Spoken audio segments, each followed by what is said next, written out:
Me alegro mucho, mucho, mucho de estar nuevamente con todos vosotros y solamente en veros y estar ahí sentado, pues ya me edificáis. Amén. Santo Domingo para mí es especial. Le tengo un amor muy entrañable. Gloria al Señor. Y me disculpáis que haya entrado con el culto empezado. He tenido unos contratiempos con el tiempo. Amén. Pero gracias a Dios que estamos por su gracia hoy aquí en esta tarde. He venido con el hijo y con el nieto. Gloria al Señor. Querían venir. Gloria a Dios. Digo, pues vamos a visitar a los hermanos. Bueno, deciros que hace poco estuve de pastor, salí de Zaragoza y a los 3 mesicos me hice cargo de la iglesia de Recaleor en Vitoria y hemos estado ahí unos mesicos, gloria al Señor, y salí el otro día. Y ahora estamos pues viajando, ya sabéis que eso es un extra que va en el pack de envío, pastoree o no pastoree, eso está siempre ahí, ¿vale? Y estamos orando, pues esperando la voluntad de Dios, a ver lo que Dios quiere.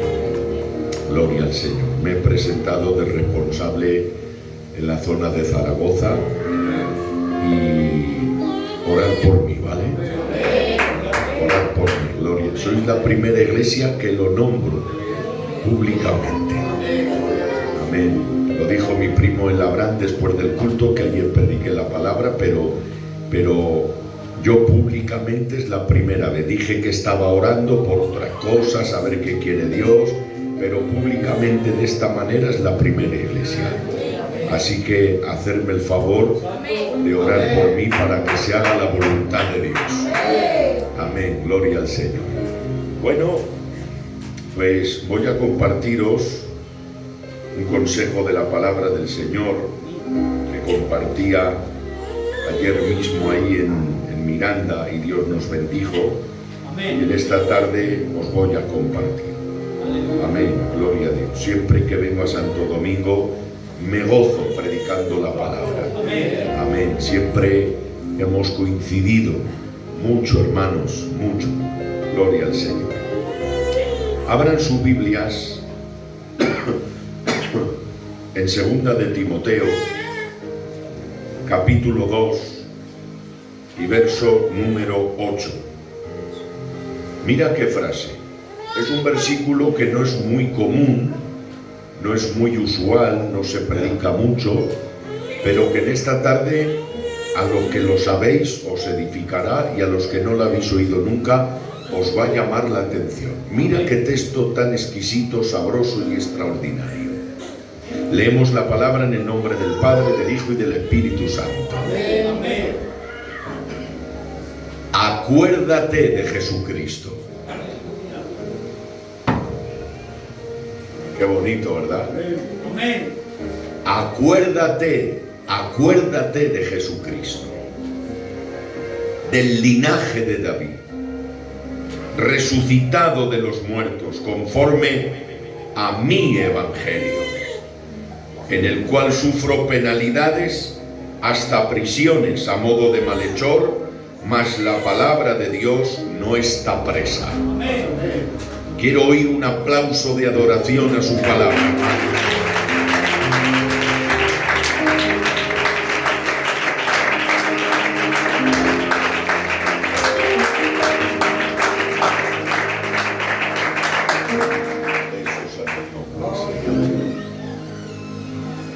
Ustedes saben, hermanos, y voy a ir lanzando. Veo a la iglesia muy atenta, Dios os bendiga por ello. Y los niños no se preocupen, estoy acostumbrado. A mí me distrae que se distraigan ustedes, ¿vale? Los niños que lloren, eso a mí no me preocupa, Así que máxima atención, porque cuando uno va a comer un menú del día, niño, donde haya camiones para que se come bien. Ella y yo. Y es un menú del día que a veces entras y hay gente esperando y te dice, enseguida se me queda esa libre y os atiendo. Pero Uno come rápido, pom, pom, pom, pom, pom, el cortado, al trabajo o a hacer la labor. Pero cuando uno va a un restaurante a la carta, pues no va con prisas, sino que va tranquilo y disfruta del diálogo de los compañeros, de los amigos, y más nosotros que siempre tocamos del Señor, un tema de doctrina, de la obra de Dios, siempre, ¿no? Y disfrutas de la sobremesa. Y es, pues, 2 horas, 3, las que haga falta. Los señores muchas veces entran en un restaurante y estaban casi por el postre, nos hemos ido nosotros y todavía seguían hablando. ¿Vale? Entonces, hoy no hay menú del día. Caparrones de Castañares no hay. ¿Vale? Hoy traemos un menú un poco especial. Entonces, tranquilos y disfrutar. No es para comer rápido, gloria a Dios, sino para saborear. Es delicatessen de la palabra de Dios, ¿vale? Pues como dicen en Francia, bon appétit. En España, buen provecho. Amén, gloria a Dios. Ustedes saben, hermanos, que la biografía de Pablo es muy hermosa, o la de Eliseo, o la de Moisés, o la del patriarca Abraham, que fue de lo más grande que ha habido en toda la historia antiguo testamentaria. Pero cuando uno habla de Cristo, habla del jefe de los héroes de la fe. Habla del dueño de esta empresa. Habla de lo más alto, de lo más sublime. Como hombre, 10, y como Dios, sin palabras. Es el modelo a seguir. El ejemplo a seguir no es ningún hombre, es Él. Por eso dice Hebreos, puestos los ojos en Jesús, el autor y consumador de la fe.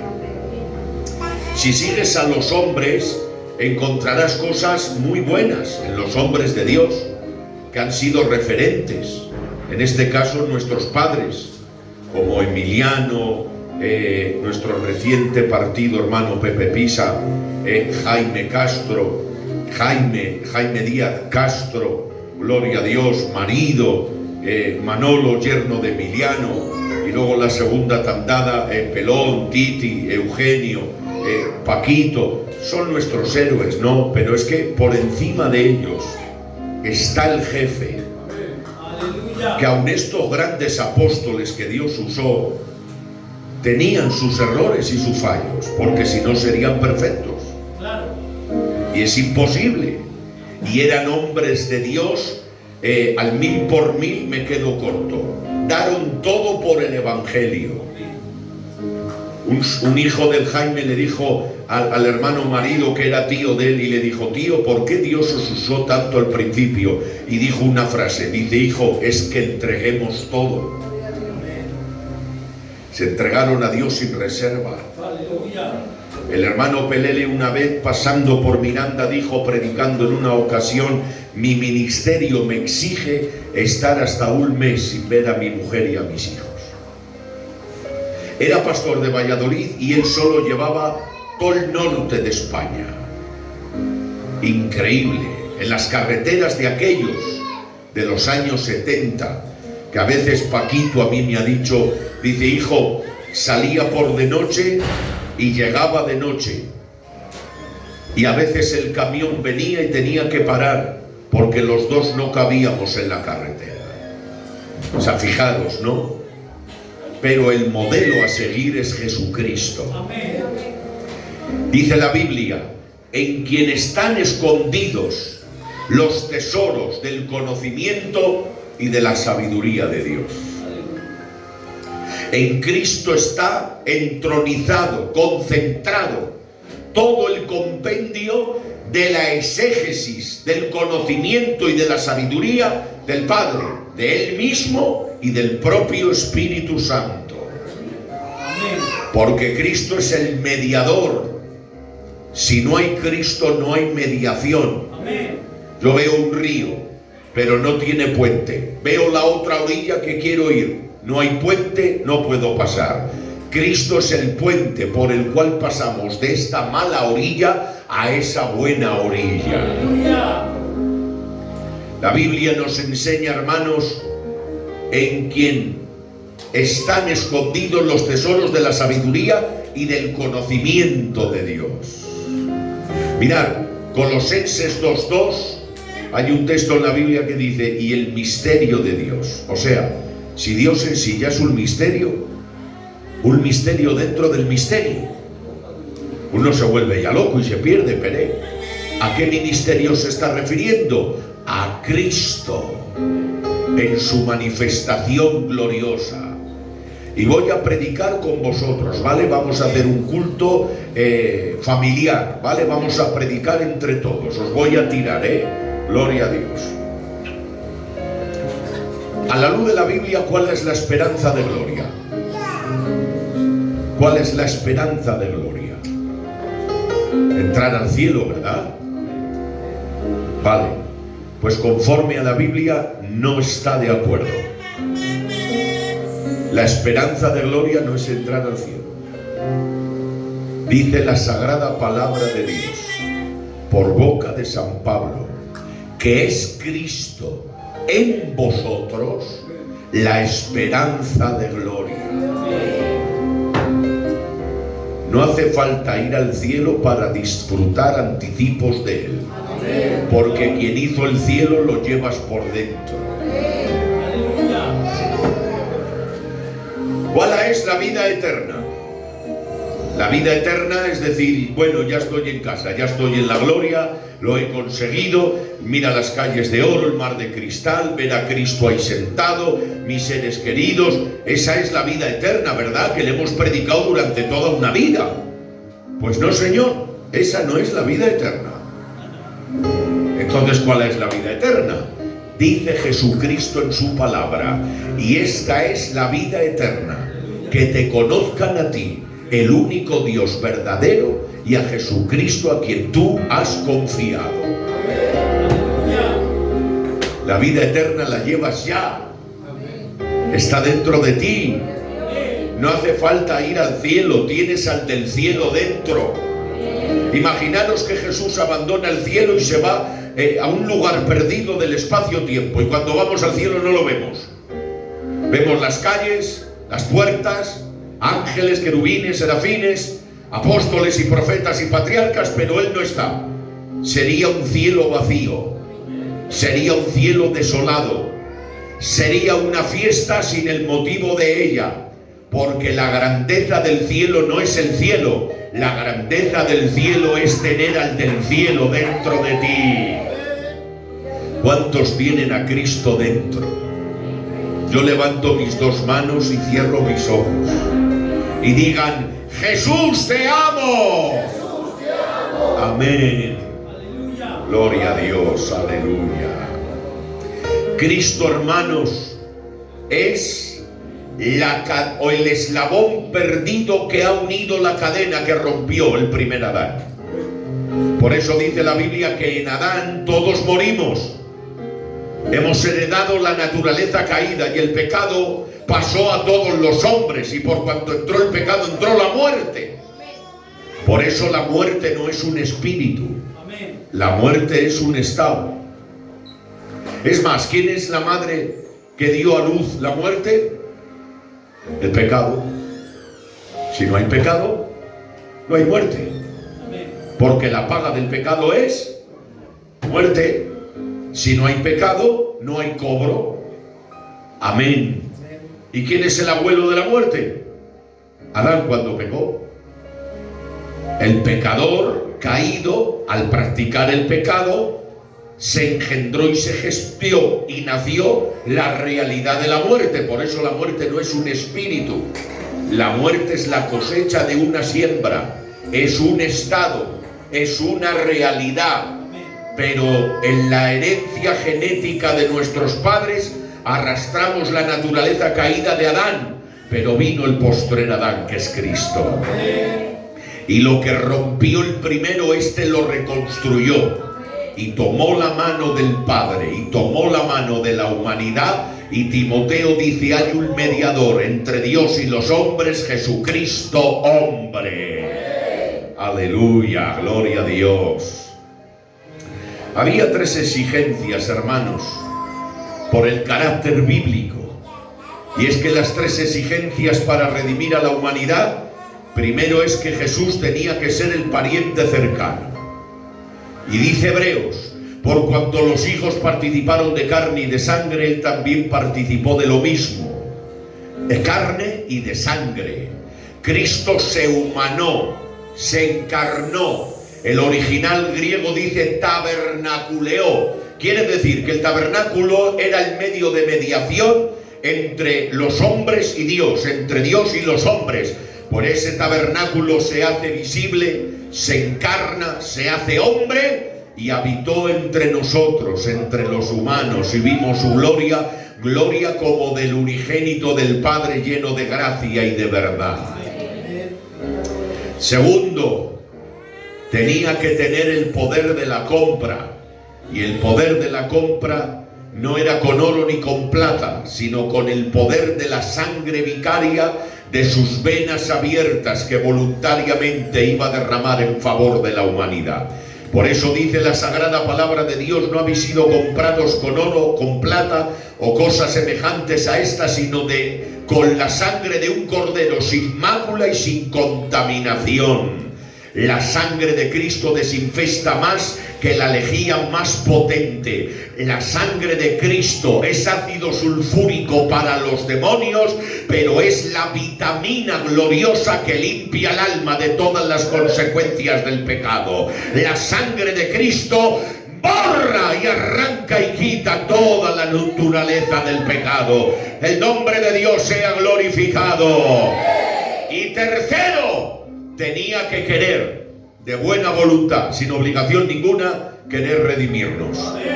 Y hay un ejemplo extraordinario que dijo el leproso: si quieres, puedes limpiarme. ¿Me dejan un detallico? Jesús no lo curó primero. ¿Sabes qué hizo? Primero le tocó. Porque si lepra tenía por fuera, lepra tenía por dentro.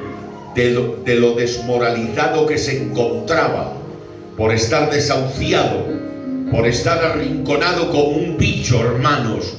Tenían una campanilla y cuando oían la campanilla, corre, corre el leproso, y salían corriendo, aun su propia familia, porque se pegaba en aquellos años que no había apenas higiene, hermanos. Pero Jesús se acerca y le dice: yo no tengo ascos. En mi mano la lepra no se pega, la lepra desaparece. Por eso te toco, te curo tu moral, te curo lo triste que estás por dentro y después te sano. Dije: sé sano, y al instante la lepra desapareció. Pues Jesús ha querido decir sí, y nadie la ha obligado, de propia voluntad. Dice Hebreos, y seguir comiendo la palabra de Dios, dice: se despojó a sí mismo. Dice Filipenses, es que ¿quién le despoja? ¿Quién le quita el manto? Si no hay quien cogiéndole de la mano le diga: ¿qué haces? Pero él se despojó y su manto de gloria lo colgó en la taquilla. Luego de regreso se lo vuelve a poner. Pero ahora se hace hombre. Y atención, que viene lo más importante ahora. Bueno, digo un detalle que me ha venido y ahora entramos. ¿Jesús sana, sí o no? Amén. Dudarlo es una ofensa. Jesucristo sana. Pero nunca lo olvides, a los que sanó se murieron. A todos que Jesús sanó, se murieron todos de vejez y porque finiquitaron ya aquí. Porque la sanidad es un parche temporal, no es algo eterno. Por eso Cristo, más que a sanar, ha venido a salvar.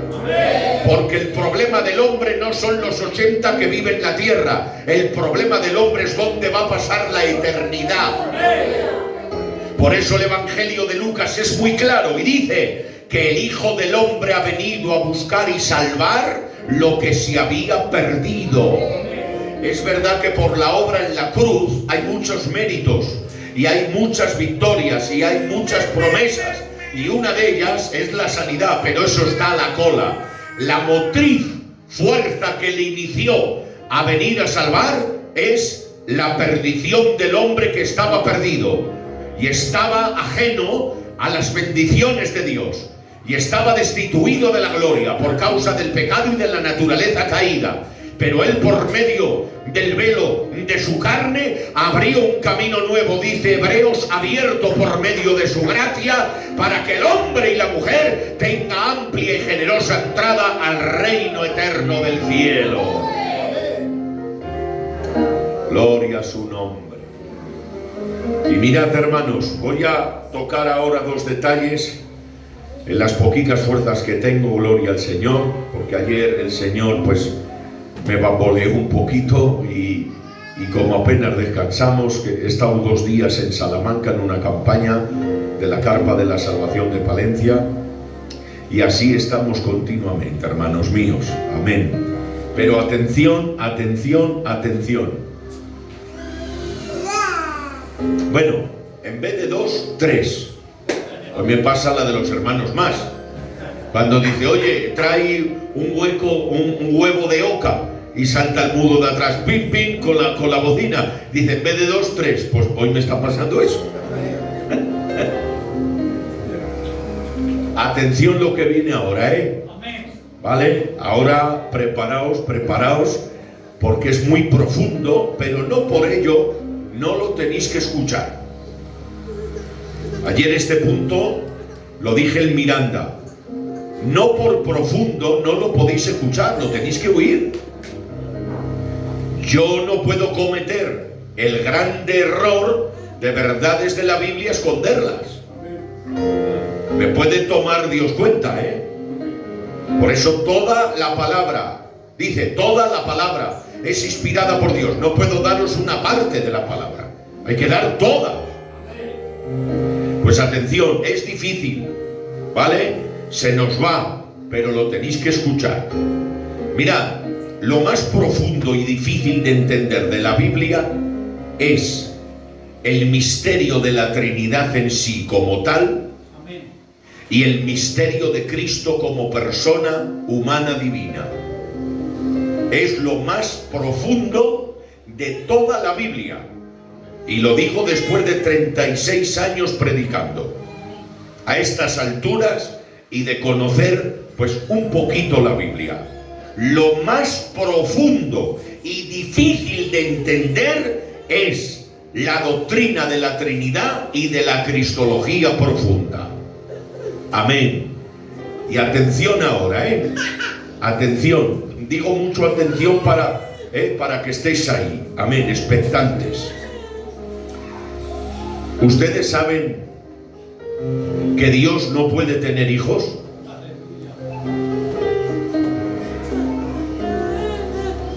Pero Fernandito, si nos han enseñado los siervos y tú mismo aquí has predicado de todo, de que somos hijos.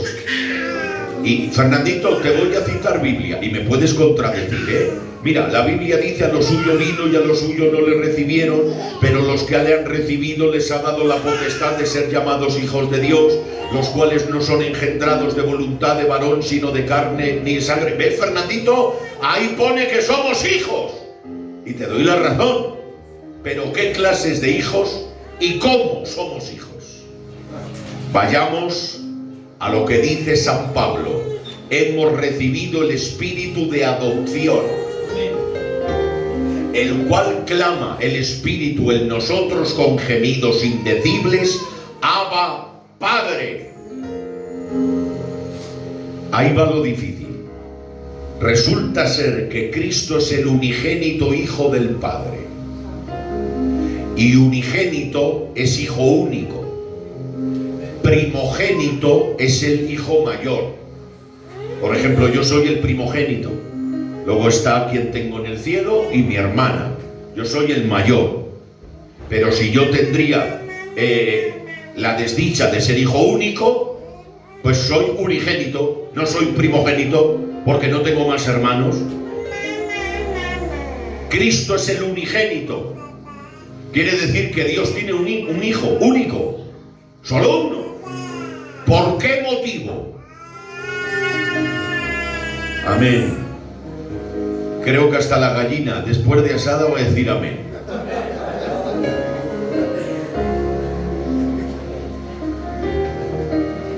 Vamos a ver. A ver cómo me vais a entender con un ejemplo. Y aquí me vais a entender bien porque tenéis muchos niños, ¿no?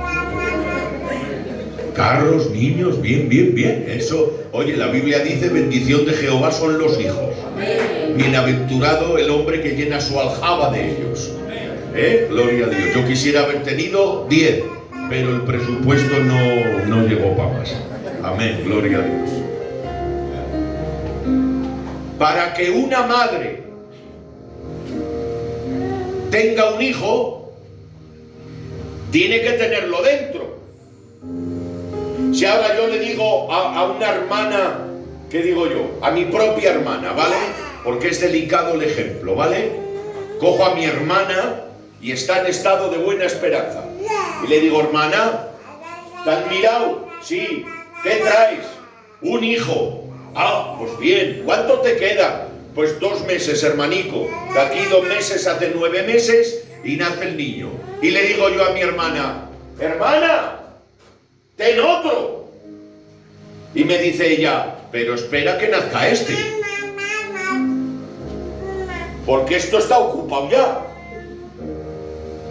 Para que nazca otro, tiene que dar a luz el que tiene aquí. No se puede tener otro niño. Si otro niño quiere entrar, dice el de dentro, esta habitación está ocupada. Espera tu momento. Y cuando una mamá da a luz, al tiempo, si Dios quiere, puede tener otra criatura. Atención, el padre está engendrando al hijo continuamente. Y las entrañas de la redención están ocupadas por el hijo. Por eso dice el Salmo, mi hijo eres tú, que te he engendrado hoy. Pero es que como Jesús y Dios son atemporales, ese hoy fue ayer, es hoy y será mañana. Y como viven en un eterno ahora presente, Dios no puede tener más hijos. ¿Pero qué puede tener? Hijos por adopción. Hijos por adopción. El que a mí viene, yo no lo echo fuera. Aleluya.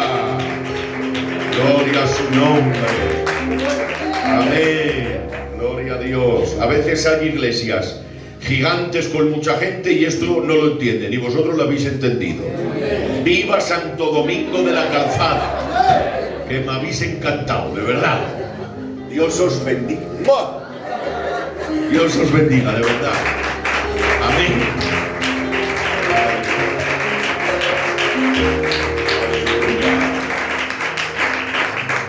Ahora bien, en la resurrección de los muertos, a Jesús ya no se le llama unigénito, sino primogénito. Porque ahora sí, tocante a la resurrección de los muertos, Él es el primero, el cabeza de la resurrección. ¿Y por qué se llama primogénito? Porque miles de millones de hermanos resucitarán detrás de Él. El que tiene esta esperanza a sí mismo se purifica. El cristiano que se va al cielo, lo despedimos entre lágrimas pero con esperanza. Y no le decimos hasta nunca, sino hasta pronto, hasta luego, hasta la vuelta de la esquina. Lo que nos roba la tierra, Dios nos lo guarda. Bendito sea su nombre. Aleluya. Qué bonita su palabra, hermano. Me emocionas. Este libro me emociona. Amén. Gloria a Dios.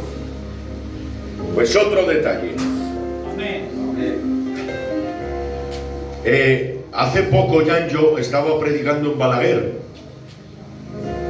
y no me daba cuenta que me invitaron en un teatro y era un evento grande promovido por la Asociación Gitana. De hecho, subió la alcaldesa, concejalas, subieron arriba, daron su ratico un meeting, muy buenas chicas, muy buenas señoras, hablando muy bien. Fueron cortos, y se bajaron. Pero miré para atrás y no me había dado cuenta. Resulta que era el aniversario de la inauguración de la primera iglesia de Filadelfia. Balaguer. Balaguer es la primera iglesia de España.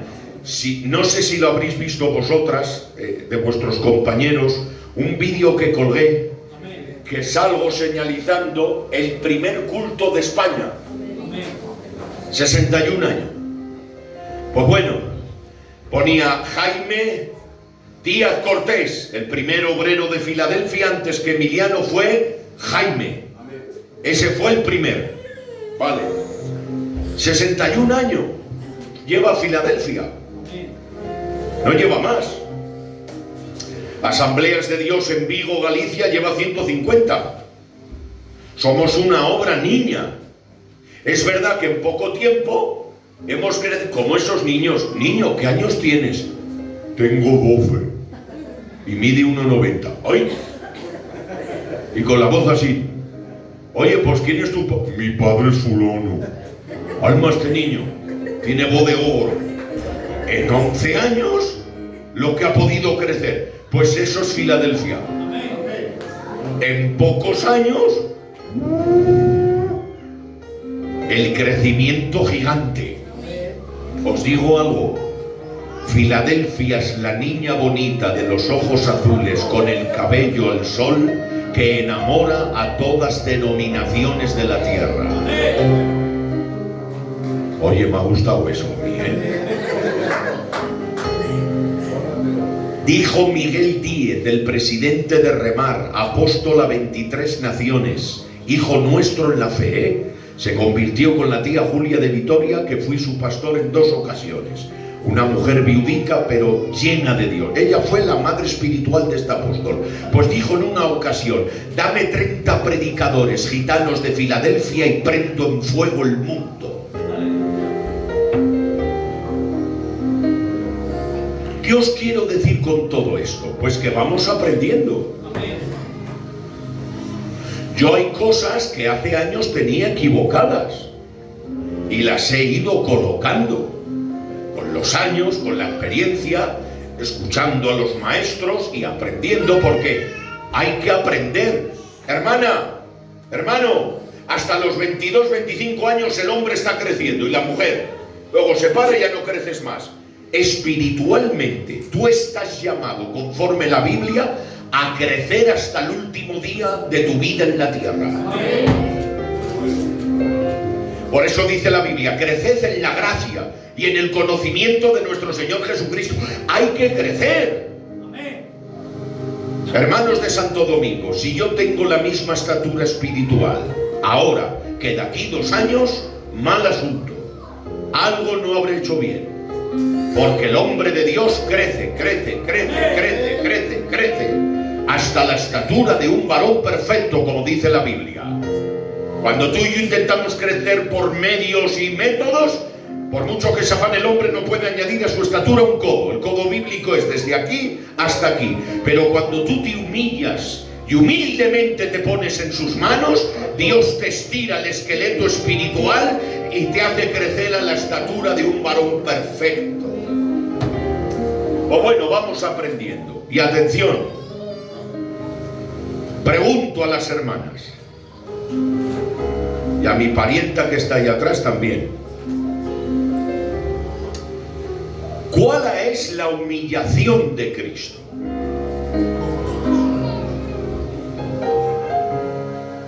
¿Cuándo se humilló Jesús?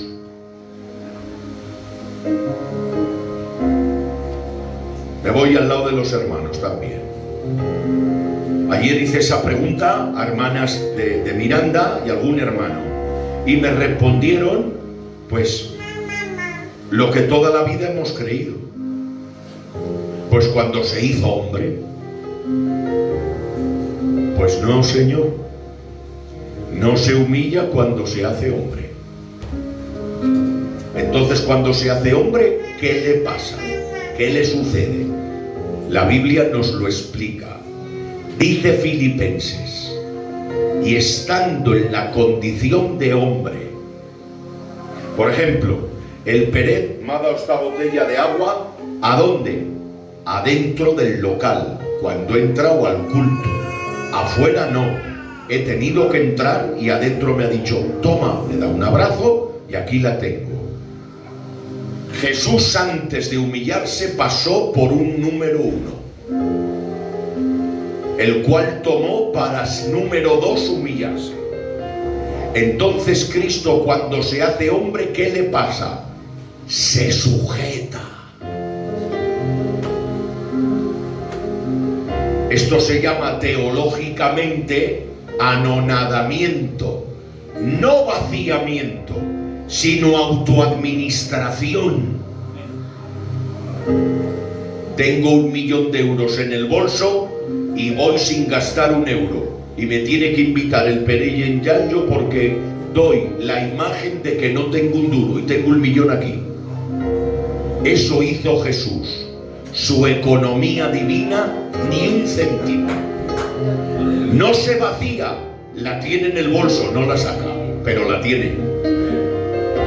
Jesús no se vacía. Había en la época apostólica gente falsa, gente muy loca, muy perdida, muy desvariada, usada por el demonio, que Dios lo reprenda, que decían que Cristo, cuando se hizo hombre, bajó la esencia de su divinidad.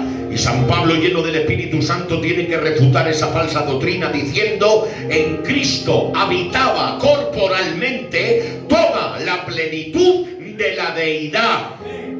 Era Dios en el cielo, era Dios en el vientre de María, era Dios en el pesebre, era Dios con 12 años, era Dios con 30 años en el Jordán, era Dios muriendo en la cruz y era Dios resucitando el tercer día. Impecable. Jesús no podía pecar, ni por activa ni por pasiva, ni por tentativa ni por accidente. Me dice un joven el otro día: oye, ¿Jesús puede pecar? Y le digo: no, imposible. Por eso dice Hebreos: tentado en todo, pero sin pecado. No tiene naturaleza caída. No fue engendrado por el deber conyugal normal, fue engendrado por la sombra del Altísimo, por el Espíritu Santo. El Espíritu Santo fue el cordón umbilical que unió el trono de Dios con las entrañas de María. Voy más.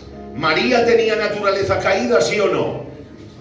Pues al ser su madre, le transfirió a Cristo la naturaleza caída. No, hubo un envoltorio en el pack de envío que privaba que la corrupción se transfiriera genéticamente.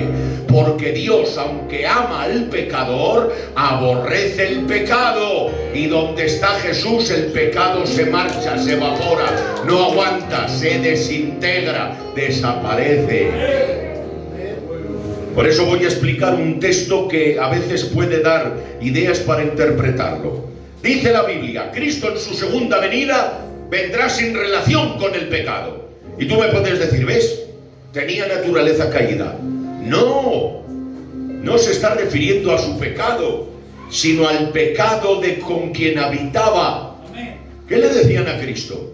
Con las mujeres malas y con los publicanos se junta. Y dice Cristo: yo no he venido a por sanos, he venido a por enfermos. No he venido a por justos, he venido a por pecadores. He venido a salvar a las ovejas perdidas de la casa de Israel. Por eso la compañía de Jesús eran pecadores, pero él impecable. Por eso dijo Cristo: viene el príncipe de este mundo y en mí que me examine por donde quiera. En mí nada tiene que echarme en cara. Gloria a su santo nombre. Pues bueno, Cristo, cuando se hace hombre, se sujeta, se limita. Mirad, y voy a predicar ahora con vosotros otra vez. ¿Cristo sabe todo? ¿Sabe todo Cristo? Vale. Pues te voy a citar un texto que te vas a agarrar al banco. Dice el Evangelio según San Marcos, todo con la Biblia, porque si no hay Biblia no se puede apoyar nada. Mira, cuando oigas a alguien que te diga algo, le dices, oye, ¿lo apoyas con un texto bíblico? No, hermano, pues lo siento, te lo escucho muy educadamente, pero no lo comparto porque no lo dice la Biblia. Y todo que no apoye la Biblia es extrabíblico. Te entra para aquí, pero que te salga para aquí, ¿eh? ¿Cuál es el mal de las redes sociales y de todo mal? Que el pueblo de Dios escucha de todo. Y como no esté bien informado, se le colan cosas que no están bien. Hace poco sale un señor que yo le he escuchado en alguna ocasión, pero en un debate, en una sobremesa, con una parejita hablando de la Biblia, dijo adiós. Era del séptimo día. ¿Has visto? Tengamos cuidado con lo que escuchamos. ¿Vale? Siempre que escuchéis algo, decírselo al Óscar o a los obreros. ¿Qué os parece? Lo examináis y dais el consentimiento o no. Gloria a Dios para siempre. Amén. Pues bueno, dice el Santo Evangelio según San Marcos, el día y la hora, hablando del rapto de la iglesia, nadie lo sabe, ni aun los ángeles. Y ahora viene lo gordo, dice, ni aun el Hijo. Santa María, Madre de Dios. Pero, Señor, y sigue diciendo, ¿a qué hora el Hijo del Hombre ha de venir a la tierra? O sea, Jesús, yo sabía que a las 8 de la tarde iba a haber culto en Santo Domingo. Tú que eres el dueño del universo, ¿no sabes a qué hora tú mismo has de venir? Atención ahora que aquí está la jugada. Como Dios sí, amén, pero como siervo enviado no. ¿La habéis cogido? Amén. ¿Es Jesús omnipresente? ¿Sí o no? Amén. Vale, pero cuando se hace hombre, si estaba en Samaria, en Capernaum, no lo veías, Estaba sujeto al espacio y al tiempo. ¿Jesús puede aprender algo? Él es la sabiduría de Proverbios. Él es en quien están escondidos los tesoros de la sabiduría de Dios y del conocimiento y de la inteligencia. Salomón es un parvulitos comparado a él. Bueno, es la propia sabiduría. Dios mío de mi alma, había cosas que no las conocía. Mira qué texto te voy a citar ahora.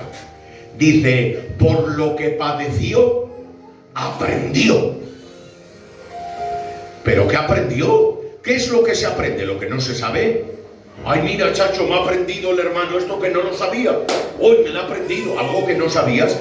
Jesús sí es el gran maestro, ¿por qué aprende? Porque como humano se limita, sin jugar con la divinidad que lleva dentro. Os hago una pregunta a todo el pueblo de Dios. ¿Jesús es la boca del trino Dios, sí o no? Por ejemplo, el Óscar está ahí, ¿no? No puedo. No te puedo dar la mano, amigo. Pero a que me estás oyendo. Eso es el verbo. El verbo es la palabra que oye el Óscar que sale de mi boca. En el estado trinitario y eterno, el verbo, Jesús, antes de encarnarse, es el verbo del Dios que planifica. El Dios pensante es el Padre. El Dios hablante es el verbo. Y el Dios ejecutante es el Espíritu Santo. Por eso dice la Biblia, y el Espíritu se movía sobre la faz de las aguas. Dice otro texto, incubaba vida. Así como los sembradores antiguamente sembraban la semilla, el Espíritu Santo sembraba el gen de vida por las aguas. Por eso las aves, que no son acuáticas, salen del agua. ¿Por qué? Porque el gen estaba ahí. Por eso dice el Señor, produzcan las aguas seres vivos según su especie y aves que vuelen. Porque ahí echó la semilla. Bien. Viva Jesús. Amén. Me emociona, hermanicos. ¿Cómo no me va a emocionar?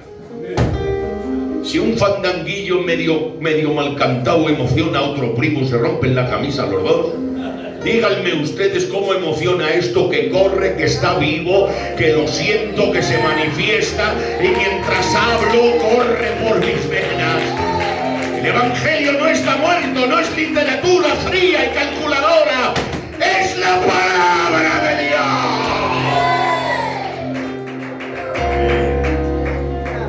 Bueno, Jesús cuando se hace hombre, cuando va a predicar él, ¿cuánto duró el ministerio de Cristo, hermanas?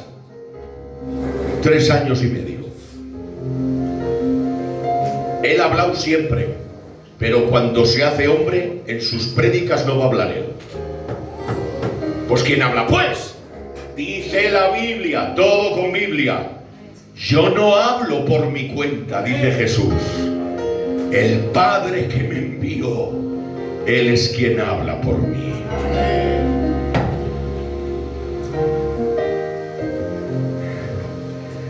Os hago una pregunta. ¿Jesús pasaba por las aguas en alguna ocasión? ¿Qué decís? ¿Pasaba? Me debes un pollo asado, La Biblia dice, Jesús no bautizaba. Así como suena. Cogía desde la orilla, Pedrico, bautiza a esa jovencica. Tomás, mira a ver ese joven, pasarlo por la... Y él se quedaba. Pero echar demonios sí. Le debía gustar o qué sé yo. Porque los echaba. Pero atención, ¿por qué poder los echaba?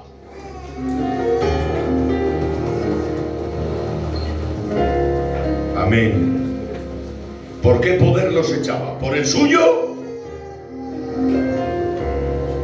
Dice Jesús, si yo por el dedo de Dios echo fuera los demonios, ciertamente el reino de Dios se ha acercado a vosotros. ¿Cuál es el dedo de Dios por el cual con el dedo echan los demonios en la lingüística bíblica? El Espíritu Santo. ¡Aleluya! Por eso hoy, abran bien los oídos a esto, hoy el pecado contra la blasfemia del Espíritu Santo no existe. Alguno ha dicho, válgame Dios, ha vuelto loco este. Porque ese pecado es un pecado de los contemporáneos de Cristo. Porque por Belcebú, príncipe de los demonios, decían que Jesús echaba demonios. Y dice Cristo, si Satanás echa fuera a Satanás, la casa está dividida y no permanece entre sí. O sea, al que blasfemaban no era Cristo, que tenían que haberle blasfemado a él. Blasfemamos a Jesús de Nazaret. No, pero si era él, sí. Pero ¿por qué poder echaba los demonios? Por el poder del Espíritu. Entonces cuando blasfemaban, no blasfemaban a Jesús, blasfemaban el poder que residía en Jesús. ¿Y cuál era? El poder del Espíritu Santo. Por eso dice Cristo, todo pecado es perdonado, menos la blasfemia contra el Espíritu Santo, ni en este siglo ni en el venidero. Queriendo decir, no hay remisión. ¿Qué pecado hay ahora, Óscar? ¿Qué pecado hay ahora? Apostasía. Dice, y algunos naufragaron de la fe. ¿Qué pecado hay hoy? Caer de la gracia. Dice Pablo en Gálatas, caísteis de la gracia. Permaneced pues libres en la libertad con que Cristo os hizo libres, y no volváis a los antiguos rudimentos de la esclavitud de la ley. Pero la blasfemia contra el Espíritu es un pecado contemporáneo de los días de Cristo. Bueno, dice la Biblia que en el paso del Jordán, y ya vamos por las 3/4 partes del mensaje, pero atención que esto va de menos a más. Dice Lucas el médico en el libro de los Hechos de los Apóstoles, cómo Dios ungió con el Espíritu Santo a Jesús el Nazareno. como viene como siervo, no usa su dinero espiritual, sino la unción del Espíritu Santo. Quiere decir que en Cristo estaba la segunda persona trinitaria y la tercera que lo ungió. ¡Viva Dios! Atención, Cristo no se humilla cuando se hace hombre, se sujeta, lo cual es muy duro, porque sujetar un corderico, un niño de 2 años con una cuerdica lo lleva, pero sujetar no un león, sino el gran león de la tribu de Judá. ¿Qué os creéis, hermanos, que Jesús con 20 años no pasaba por la calle y veía demonios en los cuerpos y míralos, quieto, parado, todavía no? Yo he visto a candidatos llorar por el celo de predicar y el pastor sujetarlos ahí, y llorar porque no podían subir, para sujetarles el pastor, del celo tan grande, y porque era una iglesia con muchos obreros, por el celo que hay. Jesús, díganme las que tuvo que pasar para aguantar. Veía a un enfermo pasar, quieto, todavía no. Es tan caballero don Jesús de Nazaret, que siendo un empleado de sus filas, el Bautista, cuando aparece Jesús en escena, no entra en la jurisdicción del apóstol o del profeta Juan. ¿Nos recuerda a estos siervos algo? El propio apóstol Pablo dijo: cuando voy a predicar, no predico donde otro hermano ha estado ya, para no poner fundamento sobre fundamento, porque el único fundamento es Cristo. Esto se llama caballerosidad ministerial. Esto se llama categoría espiritual, ética ministerial. Amén. Pues atención, último detalle. Dice, por eso la Biblia no es para leerla. La Biblia es para escudriñarla. Nunca Jesús dijo leer la Biblia. Jamás. Miradlo donde queráis. Sí dijo escudriñar.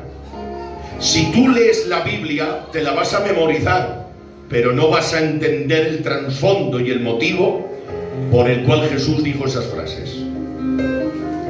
Me he leído la Biblia el mes y medio, ¿te acuerdas de algo? No. Hay gente que lo ha hecho, tiene la facultad de... ¿Y luego qué? Despacio y con buena letra. Amén. La Biblia y los nervios no hacen migas. La Biblia, después de un buen rato de oración humillado a los pies de la cruz, ábrela y dile al Espíritu Santo que está dentro de ti que te lleve de la mano y te alumbre. Amén.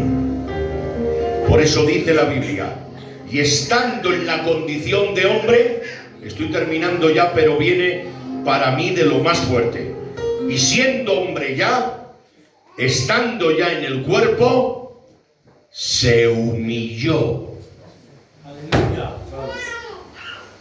haciéndose obediente hasta la muerte y muerte de cruz. Entonces Cristo, cuando se hace hombre, se sujeta, pero cuando se hace siervo, se humilla. Claro, y ahora tú, citándome la Biblia, puedes decir, vamos a ver, pero el siervo del Deuteronomio, ni tan mal. En el Deuteronomio había una ley que yo al chancho le debo, presten atención, yo al chancho le debo 6.000 euros. Y le digo, chanchico, amigo, mis intenciones son buenas, quiero pagarte, y de golpe. Pero resulta, hermanico, que no tengo un durico. Bueno, pues tranquilo. Y le digo yo a él, mira lo que vamos a hacer. Vamos a firmar un contrato. Y el contrato va a ser lo siguiente. Yo voy a trabajar para ti 7 años. Voy a ser tu criado. Y me vas a mandar a lo que quieras. A trabajar, a recaos, a comprar, todo. A cambiarte en la furgoneta el aceite, todo. Tu criado. de día y de noche, y vas a vivir conmigo, me dice el Yanyo. Y le digo, vale, vale. Y a los 7 años le digo, Yanyo, el papel, ¿te acuerdas que firmemos? Sí, amigo, sí. Ya has cumplido la deuda. Los 6.000 euros han quedado saldados, ya te puedes marchar para casa. Vale. Resulta que había criados que se habían hecho tan colegas del amo que decían, la ley me ha hecho libre y ya he pagado mi deuda y me puedo marchar a casa, pero es que estoy tan a gusto contigo que me quedo contigo, si es que estoy mejor contigo que con nadie. Y decía el Yanyo, vale, vale, Fernandito, pues mira, vamos a hacer algo. Ponte en el poste de la puerta y voy a coger una lesna y te voy a horadar el lóbulo de la oreja y te voy a poner un pendiente. Y cuando te mande a Santo Domingo a la plaza a comprar manzanas o zanahorias o patatas, la gente al verte dirá, es esclavo por amor, por voluntad y es por amistad. Ese esclavo, ¡aleluya!, no era Jesús. Es más bajo todavía. Por eso dice el apóstol, se humilló hasta lo sumo. ¿Qué es lo sumo? Lo más. Vamos a ver, ¿cuál es lo sumo hacia abajo de esto? El suelo. Más no, pegas ya. Jesús llegó al suelo, al fondo. Más no se podía. Y ahora el apóstol, ¿qué esclavo está viendo cuando ve a Cristo y recibe la revelación? La revelación es los esclavos de galeras que en la época apostólica remaban. Y había varias escalas. Los primeros tenían ventanas y respiraban la brisa del mar Mediterráneo. Y tenían fecha, 1 año, 3, 5, cumplían y pa' casa. Pero los del compartimento de abajo se morían del calor y no había ventanas y encima no tenían remisión. Eran los presos condenados a muerte, que no tenían perdón ni remisión, cadena perpetua. Les cogían y les ataban al tobillo una cadena unida al barco, a tal manera que si venía un barco pirata o chocaban con una roca y el barco se rompía, los propecicos de abajo se iban al fondo del mar con el navío y se ahogaban. Esa es la visión que ve San Pablo cuando ve a Cristo. ¿Por qué os creéis que la obra sigue de pie? Porque si la obra se caería al fondo, Jesús se caería al fondo con ella. Y eso es imposible. ¿Por qué os creéis que la obra sigue? Si somos torpes, si somos débiles, si no hay grandes, si no hay capacidades, porque hay un esclavo por amor que en el fondo de este navío rema, rema, rema contra viento y marea, no para llevarnos a Roma, sino para llevarnos más lejos, al reino de los cielos.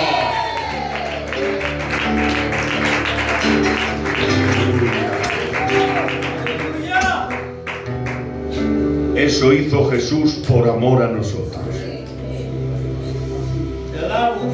Casi nada. ¿Has visto la película de Mel Gibson?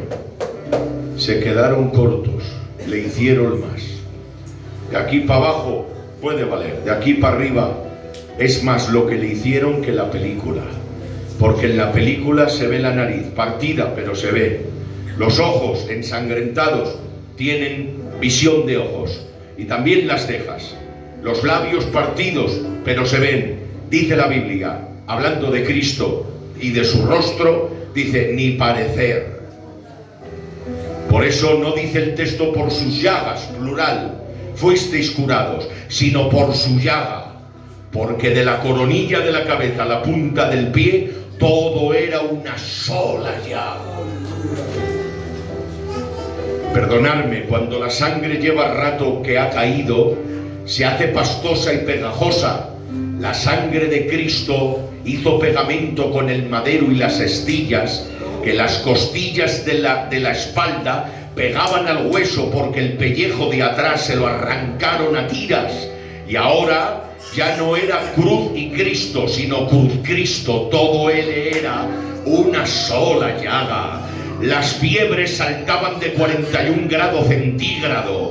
Todo Él era una llaga y una fiebre, semidesnudo, pero todavía tiene el juicio cabal en la cabeza y sobre los hombros para decirle al de la derecha que le clama misericordia: de cierto te digo que hoy estarás conmigo en el paraíso. Tiene todavía capacidad para apaciguar la ira de los enfados del arrebato de Dios y decirle: Padrecico, aguanta un poco, perdónalos que no saben lo que hacen. Eso hizo Jesús por amor a ti, por amor a mí. Pero atención, que la película hay que ver el final. ¿Sabes qué dice la Biblia?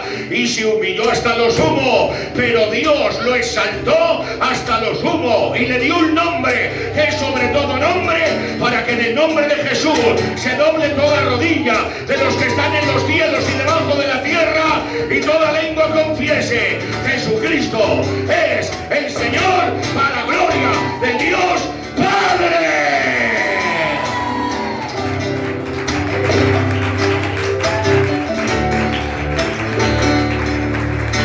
Puedes levantar tus manos y adorarle.